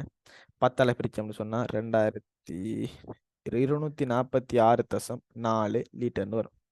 246.4 லிட்டர்னு வரும். சரியா? அப்ப தரப்பட்ட மில்லி லிட்டரை லீட்டருக்கு மாத்திரம்னு சொன்னா, அதாவது பெரிய அளவுல இருந்து சின்ன அளவு கொண்டு வரலாம் 1000ஆல பிரிப்போம். தரப்பட்ட மில்லி லிட்டரை லீட்டருக்கு மாத்திரம்னு சொன்னா 1000ஆல பிரிப்போம். 1000ஆல பிரிச்சீங்கன்னு சொன்னா 246.4 லிட்டர் அப்படின்னு வரும். சரியோ? இப்ப 4வது கேள்வியை பார்த்தீங்கன்னா, இடையில ஒரு தரவுன்னு சொல்றாங்க என்ன? மேற்படி உருளையின் மூடி அடி என்பன வெட்டி அகற்றப்பட்ட பின், அதாவது மேலே இருக்கிற மூடியை மேலே இருக்கிற ஒரு வட்டத்தையும் இல்லாமக்குறாங்க, கீழே இருக்கிற ஒரு வட்டத்தையும் இல்லாமக்குறாங்க. வெட்டி அகற்றப்பட்ட பின் உருவில் காட்டியவாறு முறிந்த கோடு வழியே, அதாவது இந்த ஷேப்ல என்ன செய்ய போறாங்கன்னா வெட்ட போறாங்க. அதாவது இப்ப நீங்க கற்பனை செஞ்சு பாருங்க. கற்பனை செஞ்சு பாருங்க. நான் அதை அழிச்சிட்டு உங்களுக்கு விளம்பரப்படுத்துறேன் பாருங்க. சரியா? இப்ப கற்பனை செஞ்சு பாருங்க. ஒரு ஒரு உருளை ஒண்ணு இருந்தது. இந்த உருளைக்கு மேலேயும் மூடி கீழேயும் மூடி போட்டு இருந்தாங்க. சரியா? இப்ப மேலே இருக்கிற மூடியையும் இல்லாமக்கிட்டாங்க, கீழே இருக்கிற மூடியையும் இல்லாமக்கிட்டாங்க. இல்லாமக்கிட்டு ஒரு இடத்தால அப்படியே நீட்டுக்கு செங்குத்தாக வெட்டிட்டு, நீட்டுக்கும் செங்குத்தாக வெட்டிட்டு இப்ப பிரிச்சு விட்டாங்கன்னு சொன்னா இப்படி ஒரு செவ்வகம் இருக்குமா இல்லையா? இப்படி ஒரு செவ்வகம் மாட்டம் வருமா இல்லையா? செவ்வகம் அளவு இந்த அரைக்கிற நீளம் தான் என்னது? வட்டத்திட பரிதியாக இருக்கும். சரியா? இந்த அரைக்கிற நீளம் தான் என்னது? வட்டத்திட பரிதியாக இருக்கும். இது வந்து உயரம். இந்த அரைக்கிற h தான் இந்த அரைக்கிற h. இந்த உயரம். இது வந்து ஒரு இடத்துல வெட்டி நாங்க விரிச்சு விட்டோம்னு சொன்னா இவ்வளவுதான் என்னது? 2πr. அது வட்டத்திட பரிதியாக இருக்க போகுது. வட்டத்திட பரிதியானா அப்படியோ நீண்டு வரப்போதும். நீண்டு வரப்போ 2πr ஆக இருக்கும். சரியா? 2πr ஆக இருக்கும். இது வந்து எங்களுக்கு உயரமாக இருக்கும். சரியா? மேலே இருக்கிறது 2πr. இதை வந்து நாங்கள் அப்படியே சுருட்டி எடுத்தோம்னு சொன்னா ஒரு உருளையோட ஷேப்பு கொண்டு வரலாமா இல்லையா? இந்த அரிக்கிற துண்டையும் இந்த அரிக்கிற துண்டையும் நாங்கள் வந்து அப்படியே ஜாயின் பண்ணி விட்டோம்னு சொன்னா திரும்ப உருளையோட ஷேப்புக்கு வந்துடும். சரியா? ஓகே. இப்ப பாருங்க, முறிந்த கோடு வழியே வெட்டப்பட்டு செவ்வக வடிவமாக மாற்றப்படுகிறது. ஓகே, செவ்வக வடிவமாக மாத்தியாச்சு. இப்ப 4வது கேள்வி, செவ்வக பகுதியின் பரப்பளவை காண்க. செவ்வகத்திட பரப்பளவு 4வது கேள்வி. செவ்வகத்திட பரப்பளவுக்குரிய சமன்பாடு என்ன?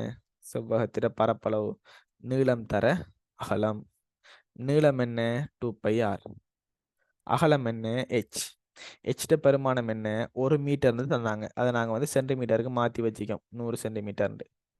நீளம் என்ன? 2πr. 2πr பெருமானம் என்ன? 2 தர 22 7 தர ஆரை. ஆரை என்ன கண்டுபிடிச்சோம்? விட்டம் தந்தாங்க எங்களுக்கு 56. 56 சென்டிமீட்டர்ல தந்தாங்க. அப்போ ஆரை வந்து கண்டுபிடிச்சோம். 56 நாங்கள் 2ஆல் பிரித்து 28 சென்டிமீட்டர்னு கண்டுபிடிச்சோம். இப்போ 28 தர ஹெச் ஹைட் எத்தனை? 100. இப்போ சுருக்கலாமான்னு பாருங்க. 7ல் ஒரு முறை, 28ல் 4 முறை, 2 தர 22 தர 4 தர 100 பெருக்குங்க. 2ஐயும் 22ஐயும் பெருக்குனீங்கன்னா 44. 44 4ஐயும் பெருக்குனீங்கன்னா நன்னாங்கு 16. காரலை 1 மிச்சம். நன்னாங்கு 16 1 17. 176. 176 அங்கே 2 0. செவ்வகத்திர பரப்பளவுங்கிறதால சென்டிமீட்டர் வர்க்கம். விளையிட்டா 176 அங்கே 2 சென்டிமீட்டர் வர்க்கம்னு வரப்போகுது. அடுத்து 5வது கேள்வியை பாருங்க. 4வது கேள்வி ஓகே. இப்போ 5வது கேள்வியை பார்த்தீங்கன்னா, மேற்குறித்தவாறு வெட்டி எடுக்கப்பட்ட செவ்வக பகுதியின் மூலம் இப்படி ஒரு இந்த கேள்வி வந்து நிறைய பேர் பிளவிட்ட ஒரு கேள்வி. சரியா? நல்லா கவனிச்சு கொள்ளுங்க. இந்த கேள்வி வந்து நிறைய பேர் பிளவிட்ட கேள்வி. மேற்குறித்தவாறு வட்டி எடுக்கப்பட்ட செவ்வக பகுதி மூலம், அதாவது ஒரு செவ்வக பகுதி ஒன்று கிடைச்சிருக்கு. ஒரு கொள்கலனை வட்டி எடுத்தோம்னு சொன்னா ஒரு செவ்வக பகுதி ஒன்று கிடைக்கும். அந்த செவ்வக பகுதியோட பரப்பளவு 17,600 சென்டிமீட்டர் வர்க்கம். இந்த பகுதியோட பரப்பளவு 17,600 சென்டிமீட்டர் வர்க்கம். சரியா? ஓகே. மேற்குறித்தவாறு வெட்டி எடுக்கப்பட்ட செவ்வக பகுதியின் மூலம் 176 மீட்டர் நீளமும், அதாவது பெரியோரு நீளம் ஒன்று தராங்க. சரியா? இவ்வளோ வந்து 176 மீட்டரா? 176 மீட்டர் நீளமும் 2 மீட்டர் அகலம். நீளம் தராங்க. சரி, நீளம் வந்து 176 மீட்டர், அகலம் வந்து 2 மீட்டர். 2 மீட்டர் அகலமும் 2 மீட்டர் உயரமும் உடைய வேலி ஒன்றை மறைப்பதற்கு இவ்வளவு பெரிய வேலியை வந்து மறைக்க போறாங்களாம். எதை கொண்டு மறைக்க போறாங்க? எங்களோட கொள்கலன்களை வந்து பயன்படுத்த போறாங்க. அதாவது ஒரு கொள்கலன் பரப்பளவு 17,600 சென்டிமீட்டர் வரைக்கும். இப்படி எத்தனை கொள்கலனை நீங்க பயன்படுத்துவீங்க அப்படின்னு கேட்காங்க. சரியா? அதாவது இப்படி ஒரு பெரிய ஒரு வேலி ஒன்று இருக்குது. அந்த வேலி அவ்வளோத்தையும், அந்த வேலி வந்து செவ்வக பகுதியான வேலி, செவ்வகமான வேலி. அந்த வேலியை வந்து நாங்கள் எங்கள்கிட்ட தந்தாங்க கொள்கலன். இப்படியான கொள்கலனை வெட்டி வெட்டி வெட்டி வெட்டி நிறைய கொள்கலனை வச்சு அந்த வேலியை அப்படியோ மறைக்க போறாங்க. இதுக்கு நீங்க எத்தனை கொள்கலனை பயன்படுத்துவீங்க அப்படிங்கிறதான் கேள்வி. சரியா? உயரமுடைய வேலி ஒன்றை மறைப்பதற்கு தேவையான கொள்கலன் பகுதிகளின் எண்ணிக்கை யாது? இங்கு செவ்வக பகுதிகள் எதுவும் மேலும் துண்டுகளாக்கப்படுவதில்லை எனவும், ஒன்றின் மீது ஒன்று பொருந்தாது இடைவெளி இன்றி பொருத்தப்படுகிறது எனவும் கொள்க. என்ன சொல்றாங்கன்னா, எங்கள்கிட்ட இப்படி பேணிகள் இருந்துச்சு, அந்த கொள்கலன்கள் இருந்துச்சு தானே, உருளை வடிவான கொள்கலன்கள். அதை வெட்டி வெட்டி வந்து அந்த வேலி அவ்வளத்தையும் மூட போறாங்க. மூடுனாங்கன்னு சொன்னா அந்த ஒரு கொள்கலனுக்கு மேல இன்னொரு கொள்கலன் இருக்காது. சரியா மட்டுக்கு மட்டும் அட்ஜஸ்ட் பண்ணி சரியான முறையில ஃபிட் பண்ண போறாங்க. உதாரணத்துக்கு என்ன சொன்னா, இது ஒரு கொள்கலன், அடுத்த கொள்கலன் இப்படி வரும். அடுத்த கொள்கலனை வெட்டி விரிச்சு இப்படி வச்சு ஃபிக்ஸ் பண்ணுவாங்க. அடுத்த கொள்கலனை இப்படி வச்சு ஃபிக்ஸ் பண்ணுவாங்க. இப்படியே போயிட்டே இருக்க போகுது. அதே போல கீழேயும் இப்படியே போயிட்டே இருக்க போகுது. சரியா? அப்படி வந்து எத்தனை கொள்கலனை நீங்க பயன்படுத்தீங்கிறத கேட்காங்க. சரியா? ஓகே. இப்போ நான் வந்து உங்களுக்கு ஏற்கனவே கேள்வி செய்யறதுக்கு முன்னால நான் சொல்லியிருக்கிற விஷயம் என்னடா, எல்லாத்திட அலகையும் ஒரே அலகுல வச்சு செய்யணும். இப்போ 176 மீட்டர்னு சொன்னால் நாங்கள் வந்து இவ்வளோ நேரமும் நாங்கள் வந்து கேள்வி செஞ்சிருக்கோம் சென்டிமீட்டரில் வச்சு. ஆனால் இதை வந்து சென்டிமீட்டருக்கு மாற்றினண்டா 1 மீட்டர் 100 சென்டிமீட்டர். 1 metre 100 centimetre. 176 இங்கால 2 சென்டிமீட்டர். இங்கால 2 சைவரை போட்டு சென்டிமீட்டர் வரும். ஏண்டா 1 மீட்டர் 100 சென்டிமீட்டர் இல்லையா? ஓகே. இப்போ 17,600 சென்டிமீட்டர் நீளம். நீளம் வந்து 17,600 சென்டிமீட்டர். அதே போல் அகலம் வந்து 2 மீட்டர்ண்டா 200 சென்டிமீட்டர். 2 மீட்டர்னா 200 சென்டிமீட்டர்னு வரப்போ. சரியா? இப்படியான ஒரு பகுதி. இந்த பகுதியை தான் நாங்கள் ஃபுல்லாக மூட போகிறோம். இப்போ எங்களுக்கு தரப்பட்ட வேலியிட பரப்பளவை கண்டுபிடிப்போம். தரப்பட்ட வேலியிட பரப்பளவு. இதை நான் அழிச்சிட்டு இப்படி ஒரு வேலி தான் தந்தாங்க. சரியா, இதை என்ன அழிக்க இதுவும் தேவைப்பட போறதில்லை. எப்படி வெட்டி காட்டுற இந்த விஷயத்தை நான் காட்டினதுல. ஓகே, இப்போனா இந்த வேலியிட பரப்பளவு இதான இந்த வேலி தருகிற இந்த வேலி, இந்த வேலியிட பரப்பளவை நான் கண்டுபிடிக்கிறேன்டா. வேலியும் ஒரு செவ்வகமா இல்லையா? அப்ப செவ்வகத்தில பரப்பளவு, அதாவது நான் இதனால் எழுதுறேன், வேலியின் பரப்பளவு வந்து நீளம் தர அகலம். ஏன் அதுவும் ஒரு செவ்வகம். நீளம் வந்து எத்தனை? 17,600 சென்டிமீட்டர் வரைக்கும். Sorry, 17,600 centimetre. 17,600 சென்டிமீட்டர். அகலம் வந்து 2 மீட்டர். அது வந்து சென்டிமீட்டர்ல சொன்னா என்ன வரப்போகுது? 200 சென்டிமீட்டர். 17,600 சென்டிமீட்டர் நீளம், அகலம் வந்து 200 சென்டிமீட்டர். சரியா, இப்போ இது ரெண்டையும் பெருக்குனா எனக்கு அந்த பெரிய ஒரு வேலியிட பரப்பளவு வரப்போகுது. பெரிய ஒரு வேலியிட பரப்பளவு வரும். இந்த பரப்பளவை பார்த்தோம்னு சொன்னா 176 2ஆல பெருக்கும். 176 2ஆல பெருக்குங்க. 6 2 12, 2 அடி 1 மிச்சம், 7 2 14, 3 15, 5 அடி 1 மிச்சம், 2 2 1 3, 352. எவ்வளோ? எத்தனை சைபர் மிஸ் ஆகி? இஞ்சால 2 சைபர், இஞ்சால 2 சைபர், மொத்தம் 4 சைபர் சென்டிமீட்டர் வர்க்கம்னு வரப்போகுது. இவ்வளவு சென்டிமீட்டர் வர்க்கம் வந்து அந்த வேலியிட மொத்த பரப்பளவு. வேலியிட மொத்த பரப்பளவு 352, அங்கே 4 சைபர் சென்டிமீட்டர் வர்க்கம். சரியா, ஓகே. இப்ப ஒரு பேணியிட, அதாவது ஒரு பேணி, அதாவது இந்த ஒரு பேணியிட பரப்பளவு எவ்வளவு நான் கண்டுபிடிச்சு வச்சுக்கேன். ஒரு பேணியிட பரப்பளவு, ஒரு பேணி அதாவது ஒரு கொள்கலண்ட பரப்பளவு 17,600 சென்டிமீட்டர் வரைக்கும். இதே மாதிரி எத்தனை பேணிகள் வைக்கலாம் என்கிறது தான் கேள்வி. இதே மாதிரி எத்தனை பேணி வைக்கலாம் என்கிறது கேள்வி. இப்போ மொத்த பரப்பளவை ஒரு பேணியிட பரப்பளவால் பிரிச்சோம்னு சொன்னா, மொத்த பரப்பளவை ஒரு பேணியிட பரப்பளவால் பிரிச்சோம்னு சொன்னா எங்களுக்கு மொத்தம் எத்தனை பேணிகள் வரும், அதாவது மொத்தம் எத்தனை கொள்கலன்கள் வரும். சரியா, இப்போ கொள்கலன்களின் எண்ணிக்கை, கொள்கலன்களின் எண்ணிக்கைன்னு பார்த்தோம்னா மொத்த வேலியிட பரப்பளவு எவ்வளவு? 352. சரி, கீழே ஒரு பேணியிட பரப்பளவு எவ்வளவு? ஒரு கொள்கலண்ட பரப்பளவு 17,600. பிரிச்சிங்கன்னு சொன்னா 2 சைபர் 2 சைபர் 176. எத்தனை முறை? 176ல் ஒரு முறை, 352ல் 2 முறை வரும்.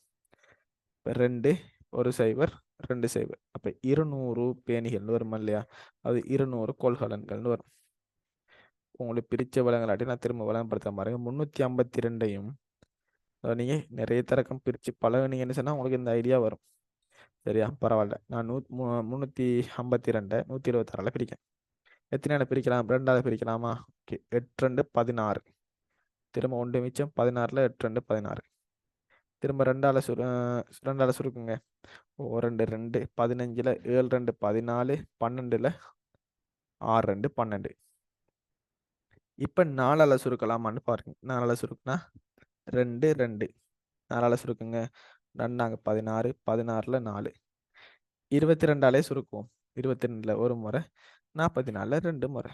இப்படித்தான் இந்த 2 வந்து 2 இங்கே 2 சைபர் வந்து வெட்டுப்படாமல் இருந்துச்சு.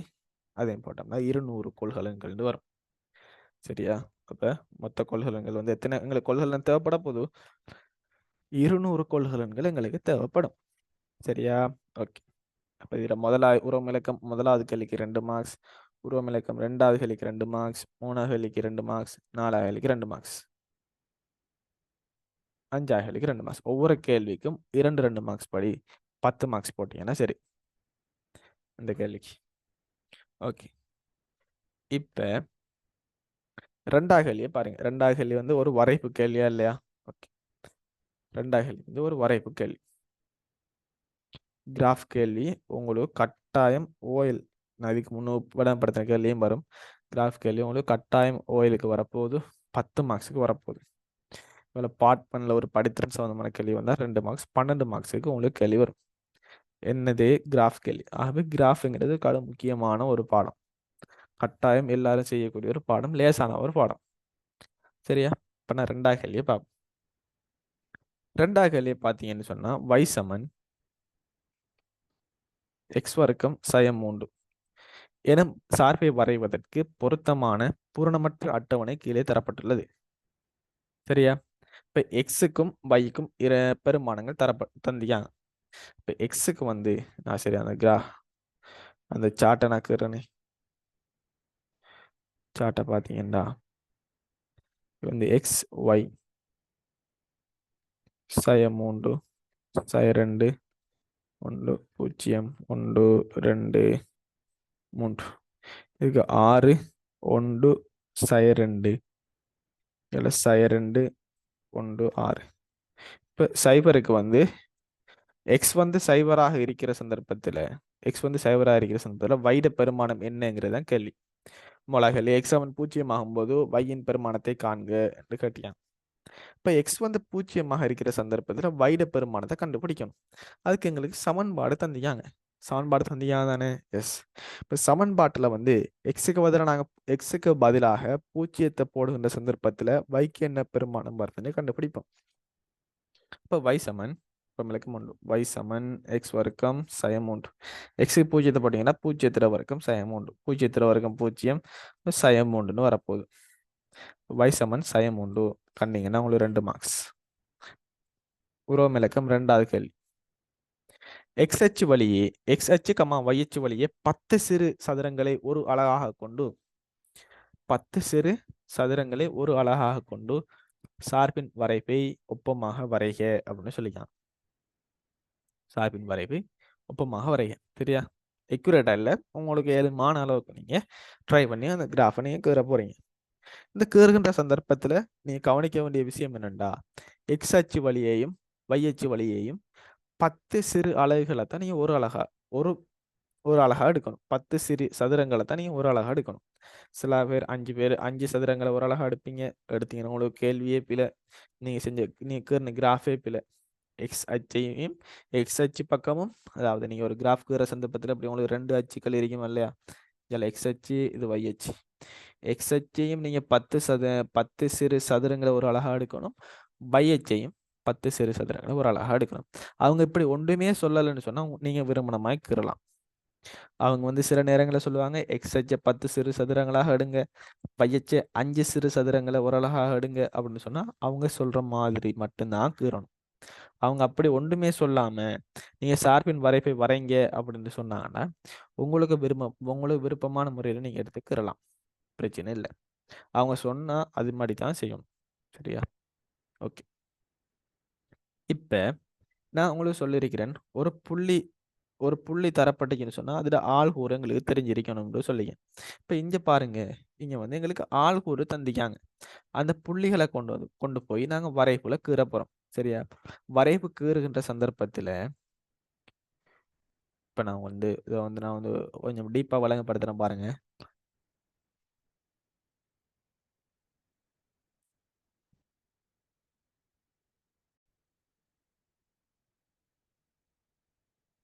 சரியா?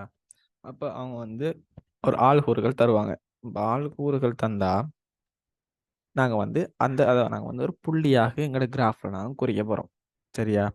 இப்ப இந்த கிராஃப் கீறதுக்கு முன்னால நீங்க வந்து தனியாக உங்களுக்கு கிராஃப் தாள் தானே தர போறாங்க எக்ஸாம் ஹால்ல. நீங்க கிராஃப் ஷீட்ல கீறதுக்கு முன்னால நீங்க வந்து ஷார்ட்டா வந்து ஒரு இடத்துல நோட் பண்ணி பார்க்கணும், எங்களுக்கு அந்த கிராஃப் வந்து எப்படி வரப்போகுதோ என்று சொல்லி. சரியா? ஷார்ட்டா வந்து நான் ஒரு இடத்துல நோட் பண்ணி பார்க்கணும். ரஃபா நாங்கள் வந்து ஒரு இடத்துல நோட் பண்ணி எங்களுக்கு கிராஃப் பேப்பர் நாங்கள் எப்படி கீற போறோம்னு சொல்லி. சரியா? ஏன் அப்படின்னு சொன்னா, என்ன பிரச்சனை வரும்னு சொன்னா, இப்போ வந்து கிராஃப் தாள்னு வைப்போம். சரியா? இதுதான் உங்களோட கிராஃப் தாள். இதில் வந்து நீங்க வந்து நார்மலா எடுத்த உடனே இப்படி எக்ஸ் அச்சு y அச்சுன்னு குறிச்சிடுவீங்க. எக்ஸ் அச்சு இது y அச்சுன்னு. ஆனால் நீங்க கிராஃப் கீறீங்க, கிராஃப் கீறினது பிறகு பார்த்தா 2 புள்ளி பேப்பருக்கு வெளியால வைக்கிற மாதிரி இருக்கும். பேப்பருக்கு வெளியால 2 புள்ளியை வைக்கிற மாதிரி இருக்கும். இல்லை இஞ்சால எப்படி கீறுவீங்க, சில நேரங்களில் எப்படி கிராஃப் வரும், நீங்கள் பேப்பரை விட்டு வெளியே போகிற மாதிரி. இப்போ நீங்கள் திரும்ப என்ன செய்வீங்கன்னா எல்லாத்தையும் அழிப்பீங்க. அழிச்சுட்டு திரும்ப ஃபர்ஸ்ட்ல இருந்து கீறுவீங்க. ஏன்னா டைம் வந்து வேஸ்ட். சரியா? பிரச்சனை டைம் வேஸ்ட் ஆகும். ஏன்னா மற்ற கேள்வி செய்யலாம் போயிடும். சரியா? திரும்ப அழிச்சிட்டு இருக்கிறதால திரும்ப எங்களுக்கு நிறைய பேப்பரை கேட்டுட்டு இருக்கிறாய். முக்கியமாக டைமே அணியாமல் போயிடும். அதுக்காக வேண்டி உங்களோட பேப்பர் கிராஃப் ஷீட்டில் கீறதுக்கு முன்னால நீங்க வந்து ஒரு ஷார்ட்டா உங்களுக்கு தேவையில்லாத இடத்துல அதாவது ரஃபா வந்து ஷார்ட்டா நோட் பண்ணி பார்க்க போறீங்க. எப்படி நான் கீற வேண்டிய கிராஃப் வரப்போகுதுன்னு சொல்லி. சரியா? அது எப்படி செய்றேன்னு பார்ப்போம். இப்ப பாருங்க, நான் வந்து ஷார்ட்டா பார்க்க போறேன். எப்படி எனக்கு கிராஃப் வரப்போகுதுன்னு சொன்னா, எக்ஸ் அச்ச கவனிங்க ஃபர்ஸ்ட்டுக்கு. சரியா? எக்ஸ் அச்ச கவனிச்சீங்கன்னா, இதுதான் எக்ஸ் அச்சு. எக்ஸ் அச்சு கவனிச்சீங்கன்னா, சய 3 இருக்குது. அதனால நேர் 3 இருக்குது. அதாவது மறைப்பக்கம் 3 பெருமானம் இருக்குது. நேர்பக்கம் 3 பெருமானம் இருக்கு. இப்போ சைபர்ன்னு சொன்னா 1, 2, 3ன்னு வரப்போகுது. இஞ்சால மறை 1, மறை 2, மறை 3ன்னு வரப்போகுது. சரி, அப்போ y வரப்போகுது. y எப்படி வரப்போகுது? ஒன்றும் மேலேயும் சமனா வந்து கீழேயும் சமனா வரலாம், அல்லது மேலே கூடி கீழே குறையலாம், அல்லது இப்படி வரலாம் தானே. y மேலே கூட போய் கீழே இப்படி இப்படி ஒரு y வரலாம், அல்லது எப்படி வரலாம்? மேலே குறைஞ்சி கீழே கூடி வரலாம். இப்படியும் வரலாமா இல்லையாங்கிற வரலாம். அது எப்படி வரப்போன்னு பார்ப்போம். இதை முதலாவது பார்த்தோம்னு சொன்னா, நேர்பெருமானத்துல 6 வந்தி 6 வந்தி. மறைப்பெருமானத்துல மறை 3 தான் வந்து. இந்த இடத்துல வர வேண்டிய பெருமானம் என்ன? மறை 3. மேல வந்து மேல தான் நேர்பெருமானம், வையச்சி கீழே தான் மறைப்பெருமானம். இது வந்து எக்ஸ் அச்சு, இது வந்து வையச்சி. மேலுக்கு நேர்பெருமானத்துல 6 மட்டும் போகணும். 6ங்கிற பெருமானம் மட்டும் போகணும். ஆனால் மறைப்பெருமானத்துல மறை 3 மட்டும் வந்தா சரி. மறை 3, மறை 2, மறை 1 வந்தா காணும். ஆனா மேல 6 மட்டும் போகணும். 1, 2, 3, 4, 5, 6 தேவை. ஆகவே வையச்சில நேர்பெருமானம் மேல இருக்கிற பெருமானத்துக்கு நிறைய நம்பர்ஸ் வந்து நாங்க போட வேண்டியிருக்கு. அப்படி இருக்கிற சந்தர்ப்பத்துல நாங்க என்ன செய்வோம்? எங்களோட கிராஃப் வந்து இப்படித்தான் வரப்போகுது. எக்ஸ் அச்சுக்கு பிரச்சனை இல்லை, 2 பக்கமும் ஒரே மாதிரி தான் வரப்போகுது. 1, 2, 3, 0, 1, 2, 3. அதே போல இஞ்சால மறை 1, மறை 2, மறை 3. ஆனா வையச்சில மேல வந்து என்ன கூட வரப்போகுது. மேல வந்து கூட வரப்போகுது. இப்படி வரப்போகுது 1, 2, 3, 4, 5. பார்த்தீங்களா? மேலேயே இன்னொரு நம்பர்ஸ் தேவைப்படுது. இன்னொரு நம்பர் போடணும். நான் மேல 5, 6 மட்டும் போடணும். அப்போ ஒன்றும் செய்யலாது. நான் திரும்ப அழிக்கத்தான் வேணும். சரியா? இப்போ கொஞ்சம் நீங்க பார்த்துட்டீங்கன்னு சொன்னா, நீங்க மேல கொஞ்சம் கூட இடம் எடுத்து நீங்க என்ன செய்வீங்க? உங்களோட கிராஃப் தாள்ல கிருவீங்க. சரியா? 0, 1, 2, 3. இது எக்ஸ் அச்சு. கிராஃப் தாள்ல நீங்க எப்படி கிரக்கூடிய மாதிரி இருக்கும். மறை 2, மறை 3. 10 சிறிய சதுரங்களை ஒரு அழகாக எடுத்து கிருவீங்க. 1, 2, 3, 4, 5, 6. YH. சரியா? YH. கீழே வந்து மறை 1, மறை 2, மறை 3 மட்டும் தேவை. சரியா? இப்போ வந்து நாங்களோட ஆள்கூறுகளை குறிப்போம். என்னோட ஆள்கூறுகளை குறிச்சோம்டா, முதலாவது ஆள்கூறு என்ன? மறை 3, 6. முதலாவது எக்ஸ் அச்சு, அடுத்ததான் YH. முதலாவது மறை 3, 6. இந்த மறை 3, எக்ஸ் அச்சில் மறை 3, YHல 6. எங்க வரப்போகுது? இந்த இடத்துல அந்த புள்ளி வரப்போகுது. முதலாவது புள்ளி. அடுத்து மறை 2, 1. மறை 2, 1. இந்த இடத்துல வரப்போகுது அந்த அடுத்த புள்ளி. இது மறை 1, மறை 2. இந்த இடத்துல வரப்போகுது. சைபர், மறை 3. இந்த சைபர், மறை 3. இந்த இடத்துல வரப்போகுது. 1, மறை 2. இந்த இடத்துல புள்ளி. 2, 1. இந்த இடத்துல புள்ளி. அடுத்து 3, 6. இந்த இடத்துல. இவ்வளவு புள்ளிகளையும் நீங்க என்ன செய்ய போறீங்க? இப்ப தொடுக்க போறீங்க. இவ்வளவு புள்ளிகளையும் நீங்க இப்போ வந்து தொடுக்க போறீங்க. தொடுத்தோம்னு சொன்ன எங்களுக்கு எப்படி வரப்போதும்? வருமா இல்லையா? அன்னளவாக நீங்க சரியான முறையில் ஒரு பரவளை மாதிரி என்ன செய்யணும்? தொடுத்துடணும். இப்படி கேட்டீங்கன்னா ஒரு கிராஃப் ஒன்று வரப்போகுது. உங்களுக்கு கிராஃப் ஷீட்ல கேட்டீங்கன்னா உங்களுக்கு அழகான ஒரு கிராஃப் ஒன்று வரும். ஒப்பமாக வரைஞ்சாச்சு. இவ்வளவுத்தையும் கீறி எடுக்கிறதுக்கு உங்களுக்கு 4 மார்க்ஸ். இப்போ உருவமிலக்கம் 1க்கு 2 மார்க்ஸ். நீ கிராஃப் சரியான முறையில் எக்ஸ் அச்சு, ஒய் அச்சு, அச்சுக்கள் எல்லாம் குறித்து சரியான முறையில் புள்ளி வச்சு அச்சுக்களுக்குரிய நம்பரை போட்டு நீ கிராஃப் கீறி எடுத்தீங்கன்னா உங்களுக்கு 4 மார்க்ஸ். கிராஃப் கீறி தான் கூட மார்க்ஸ் வரும். சரியா? ஓகே. அடுத்த உருவமிலக்கம் 3, 3வது கேள்வியை பாருங்க. சார்பு மறையாக இருக்கும் எக்ஸின் பெருமான வீச்சு. சார்பு என்கிறது வையச்சிட பெருமானத்தை நாங்க சொல்லுவோம். சரியா? சார்பு என்கிறது வையச்சிட பெருமானம். இப்ப எங்களுக்கு இந்த y பெருமானம் எங்கெல்லாம் மறையாக இருக்குது அப்படின்னு கேட்காங்க. சார்புங்கிறது y பெருமானம். சார்பு மறையாக இருக்கும் x-இன் பெருமான வீச்சுன்னு சொன்னா, சார்புங்கிறது y பெருமானம் எங்க மறையாக இருக்கும்? இதுக்கு கீழ தான் மறையாக இருக்கும். இதுக்கு கீழ தான் சார்போட பெருமானம் மறையாக இருக்கும். இதுல y-இன் சார்பு மறையாக இருக்கும் x-இன் பெருமான வீச்சு. x-இன் பெருமான வீச்சுண்டா, சரியா? ஒரு விஷயம் ஷார்ட்கட்னு சொல்லி தரேன்ல, ஞாபகம் வச்சுக்கிங்க. x-இன் பெருமான வீச்சுண்டா, எங்களோட ஆன்சர்ல வந்து எக்ஸ் தான் இருக்கணும். எக்ஸின் பெருமானம் வச்சு என்ன கேட்டியாங்க? அப்ப வந்து ஆன்சர்ல வந்து எக்ஸ்ல பெருமானம் தான் இருக்கணும். அதாவது எக்ஸ் இருக்கணும். எக்ஸின் பெருமான வீச்சுண்டா சார்பு மறையாக இருக்கும். அதாவது கீழே இருக்கிற டைம்ல எக்ஸின் பெருமான வீச்சு இந்த இருக்கிற துண்டுல தானே சார்பு மறையாக இருக்குது. எங்களோட கிராஃப் பாருங்க.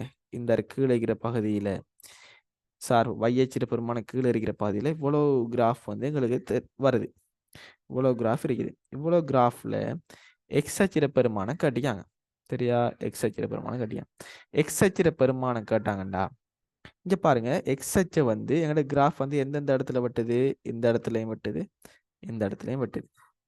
நீங்க உங்களோட கிராஃப் ஷீட்ல நீங்க பார்க்கணும், இந்த இடத்துல எந்த இடத்துல வெட்டுது? 1.6ல வெட்டுதா? 1.7ல வெட்டுதா? 1.5ல வெட்டுதா? உங்களோட கிராஃப் ஷீட்டை பாருங்க. உங்களோட கிராஃப் ஷீட்டை பார்த்தீங்கன்னா 1.6ல வெட்டுனீங்கன்னு சொன்னா 1.6. இந்த இடத்துல மறை 1.6ல வெட்டுனீங்கன்னா மறை 1.6. இந்த பகுதியில தானே சார்பு மறையாக இருக்குது. மறையாக இருக்குது. கீழே பாருங்க, வையச்சிட கீழ் பெருமானங்கள், மறை பெருமானங்கள். இந்த இடத்துல கிராஃப் வந்து இவ்வளவு இடமும் உங்களுக்கு வருது. அப்ப இதுல இருந்து இதுக்கு இடைப்பட்ட பகுதியில தான் சார்பு மறையாக இருக்குது. மறை 1.6க்கும் 1.6க்கும் இடையில, அதாவது இடையில நான் எக்ஸ போட்டுட்டு இதுக்கு இடையில தான் எங்களுக்கு சார்பு மறையாக இருக்குது. ஏன் சிறிது போட்டேன் அப்படின்னு கேட்டீங்கன்னா, உதாரணத்துக்கு நான் இந்த இடத்துல ஏதாச்சும் ஒரு இடத்துல எக்ஸ் இருப்பதாக நான் கற்பனை செஞ்சு கொள்றேன். இந்த இடத்துல தான் எக்ஸ் இருக்குன்னு வைப்போம். இப்போ இது வந்து மறை 1.6. மறை 1.6 விட எக்ஸ் எப்படி இருக்கும்? பெருசாக இருக்கப்படுது. பாருங்க, மறை 1.6 விட எக்ஸ் வந்து பெருசி. அதே போல இந்த இடத்துல நான் எக்ஸ் இருக்குன்னு நான் கற்பனை செஞ்சு கொண்டேன்டா, 1.6 விட எக்ஸ் எப்படி இருக்கும்? சின்னதாக இருக்க போகுது. இங்கே இருக்கிற சின்ன பெருமானங்கள் 1.6 விட எக்ஸ் வந்து எப்படி இருக்கு? சின்ன பெருமானமாக இருக்கு. எழுதுனீங்கன்னா உங்களுக்கு 2 புள்ளிகள். சரியா? உங்களுக்கு என்ன விலங்குலையோ நீங்க தாராளமாக கேட்கலாம். அடுத்து 4வது கேள்வி. 4வது கேள்வி பார்த்தீங்கன்னா, வர்க்கமூலம் 3 நேர்பெருமானத்தை முதலாம் தசமதானத்துக்கு அண்ணளவாக வரைவிலிருந்து காண்க அப்படின்னு சொல்லியான். வர்க்கமூலம் 3 நேர்பெருமானம், சரியா? வர்க்கமூலம் 3 நேர்பெருமானத்தை முதலாம் தசமதானத்துக்கு அண்ணளவாக வரைவுல இருந்து கண்டுபிடிக்கணும். சரியா? வரைவுல இருந்து கண்டுபிடிக்கணும். வரைபட சமன்பாடு என்ன? y சமன் x வர்க்கம் சயம் 3. இப்ப பாருங்க, நீ வர்க்கமூலம் 3ங்கிறத நான் இப்போ உருவாக்கணும். வர்க்கமூலம் 3ங்கிறத நான் உருவாக்கணும்னு சொன்னா, இங்க பாருங்க, மறை 3 இருக்கு. இப்ப மறை 3 நான் வந்து எக்ஸ் பெருமானம், அதாவது எக்ஸ் வர்க்கத்தை நீங்க எழுவையாக்குங்க. y சக 3 வருமா இல்லையா? கழிப்பற 3 வந்து அங்கல போகல கூட்டுப்படும். இப்ப பாருங்க, எக்ஸ் சமன் என்ன? வர்க்கமூலத்துக்குள்ள y சக 3. ஆனா எனக்கு வர்க்கமூலம் 3 தேவை. இங்க எனக்கு இருக்குது y சக 3 இருக்குது. இப்போ y வந்து நான் 0 என்று எடுத்தால் y சமன் 0 போட்டா 0 சக 3 வர்க்கமூலம். இப்போ வர்க்கமூலம் 3 வருமா இல்லையா? எக்ஸ் சமன் வர்க்கமூலம் 3 வரும். இப்போ எக்ஸ் சமன் வர்க்கமூலம் 3 வாரத்துக்கு நான் என்ன செஞ்சேன்? y வந்து 0 ஆக்கினேன். எக்ஸ் சமன் வர்க்கமூலம் 3 வாரத்துக்கு y வந்து 0 ஆக்கினேன். y வந்து 0 ஆக்கினபடியால y வந்து 0 எந்த இடத்துல? நல்லா கவனிங்க, முக்கியமான விஷயம். y வந்து நான் 0 ஆக்கணும்னு சொன்னா, பாருங்க, இந்த இடத்துல தானே y அச்சு வந்து 0ப்படுது. அப்ப நான் தரப்பட்ட கிராஃபை y அச்சு கூடாக நான் வெட்டுகின்ற சந்தர்ப்பத்துல ரெண்டு இடத்துல எங்களோட கிராஃப் வந்து வெட்டுப்படும். ஒன்று இந்த இடத்துல வெட்டுப்படுது, அதாவது 1.6 என்கிற இடத்துல ஒருக்கா வெட்டுப்படுது, மறை 1.6 என்கிற ஒரு இடத்துல வெட்டுப்படுது. உங்களுக்கும் எந்த இடத்துல வெட்டுப்படுதுன்னு பார்க்கணும். சாக்கடைக்கு 1.7ல படலாம், அல்லது வெட்டுப்படலாம், அல்லது சில பேருக்கு மறை 1.5 நேர் 1.5ல வெட்டுப்படலாம். நான் கேட்ட கேள்வி வந்து நேர்பெருமானத்தை தான் கேட்டிக்காங்க. வர்க்கமூலம் 3 நேர்பெருமானத்தை தாங்க. நேர்பெருமானம் கேட்டா 1.6 மட்டும்தான் விட. இப்போ வர்க்கமூலம் 3 பெருமானம் 1.6 பார்த்தீங்கன்னா உங்களுக்கு 2 மார்க்ஸ். சரியா? உருவமிலக்கம் 1க்கு 2 மார்க்ஸ், உருவமிலக்கம் 2 கிராஃப் கீறதுக்கு 4 மார்க்ஸ் 6 மார்க்ஸ், உருவமிலக்கம் 3க்கு 2 மார்க்ஸ் 6 8 மார்க்ஸ், கடைசி கேள்வி உருவமிலக்கம் 4க்கு 2 மார்க்ஸ் 10 மார்க்ஸ். சரியா? இப்போ வைசமன் பூஜ்ஜியம்னு சொன்னா வைசமன் பூஜ்ஜியத்துக்கு கூடாக கிடையாக நீங்க ஒரு கோடனை அடிப்பீங்க. வைசமன் பூஜ்ஜியத்துக்கு கூடாக கிடையாக ஒரு கோடு கீறுவீங்க. அந்த கீறப்படுகின்ற கோடு நீங்க கீறின வரைவு வந்து எந்த இடத்துல வெட்டுதோ அந்த இடத்துல இருந்து எக்ஸ் அச்சை கவனிக்கணும். பாரு, நாங்க வைசமன் பூஜ்ஜியத்துக்கு கூடாக நான் கிடையாக கோடு கீற சந்தர்ப்பத்துல அது வந்து எக்ஸ் அச்சு கூடாகவே போகுது. வந்து எக்ஸ் அச்சு அதை வந்து அந்த கிராஃப் வந்து எந்த இடத்துல வெட்டுதோ அதுதான் எங்களோட விடையாக இருக்கும். அதான் வர்க்கமூலம் 3 பெருமானமாக இருக்கும் 1.6. இது நாங்க செஞ்சது சரியா பிள்ளையாண்டு கூட பார்க்கலாம். நீ 1.6ஐயும் 1.6ஐயும் பெருக்கி பாருங்க, கிட்டத்தட்ட வர்க்கமூலம் 3, அதாவது 3 பெருமானத்தை கிட்ட வரும். 6 6 36, 3 மிச்சம், 1 6 6 3 9, 1 6 6 1 1 6, 9 6 15 5 1 மிச்சம் 2 2.6, கிட்டத்தட்ட 3 இல்லையா? 2.6ங்கிறது 2.5 2.5 விட கூட, கிட்டத்தட்ட 3க்கு சமப்படுது. அதே போல உங்களோட கிராஃப் படி 1.7 வந்திருக்கலாம். உங்களுக்கு எது வருதோ நீங்க அதை செஞ்சீங்கன்னா சரி. அப்போ நான் வந்து என்னோட ஃப்ரீ செமினாருக்குரிய 11ஆம் ஆண்டுக்குரிய பேப்பரை நாங்கள் வந்து ஃபுல்லாக வழங்கப்படுத்திக்கிறேன். இதை பார்த்து நீங்கள் வந்து ஃபுல்லாக திருத்திட்டு நீங்கள் எத்தனை மார்க்ஸ் போட்டுக்கொள்ளுங்க. 30க்கு நீங்கள் எத்தனை எடுத்தீங்க அப்படின்னு சொல்லி. இதுக்கு பிறகு வந்து உங்களோட பேட்சுக்கு உங்களோட ஓஎல் எக்ஸாம் வரும் வரைக்கும் ஒவ்வொரு கிழமையும் எக்ஸாம் நடக்கும். மாசத்துல 4 எக்ஸாம் படி உங்களுக்கு நடக்கும். சனிக்கிழமை எக்ஸாம், ஞாயிற்றுக்கிழமை அதை வழங்கப்படுத்துவோம். சனிக்கிழமை எக்ஸாம், ஞாயிற்றுக்கிழமை அதை வழங்கப்படுத்துவோம் அப்படின்னு சொல்லி ஒரு மாசத்துல 4 எக்ஸாம் நடக்கும். வந்து உங்களோட ஓஎல் ஃபைனல் எக்ஸாம் வரும் வரை நடந்து கொண்டே இருக்கு. சரியா? இது வந்து இப்போதைக்கு இது 40 நிமிஷம் பேப்பராக இருக்குது. போக 1 மணித்தேல பேப்பர், 1.5 மணித்தேல பேப்பர், 2 மணித்தேல பேப்பர் அப்படின்னு உங்களுக்கு ஃபுல் பேப்பர் வரும். ஓஎலுக்கு முன்னுக்கு நீங்கள் ஃபுல் பேப்பர் செய்யக்கூடிய மாதிரி இருக்கும். சரியா? இதுக்கு வந்து நாங்கள் எடுக்கிற ஒரு சிறிய ஒரு அமௌண்ட் ஒன்று எடுக்கும். சரியா? பேப்பர் டைப் பண்ணுறது அது மாதிரி கொஞ்சம் வேலைகள் இருக்குதானே, செய்ய வேண்டிய வேலைகள். அதுக்காக வேண்டி ஒரு மாதத்துக்கு 4 எக்ஸாமும் அதுக்குரிய நீங்கள் வந்து ஃபுல் எக்ஸ்பிளனேஷன், அந்த பேப்பருக்குரிய ஃபுல் விளக்கமும் உங்களுக்கு கிடைக்கும் 500 ரூபாய்க்கு. சரியா? ஒரு சிறிய ஒரு அமௌண்ட் தான். உங்களுக்கு விருப்பம் இருந்துச்சுன்னா நீங்கள் தாராளமாக நீங்கள் செய்யலாம், ஜாயின் ஆகிக்கொள்ளலாம். என்னுடைய ஃபோன் நம்பர் உங்களுக்கு தெரிஞ்சிருக்கும். 75 260 99 11. விருப்பமானாக்கள் இன்ட்ரெஸ்ட் இருக்கிறார்கள் வந்து தாராளமாக நீங்கள் கான்டாக்ட் பண்ணலாம். நான் முடிச்சுக்கொள்வோம். சரி.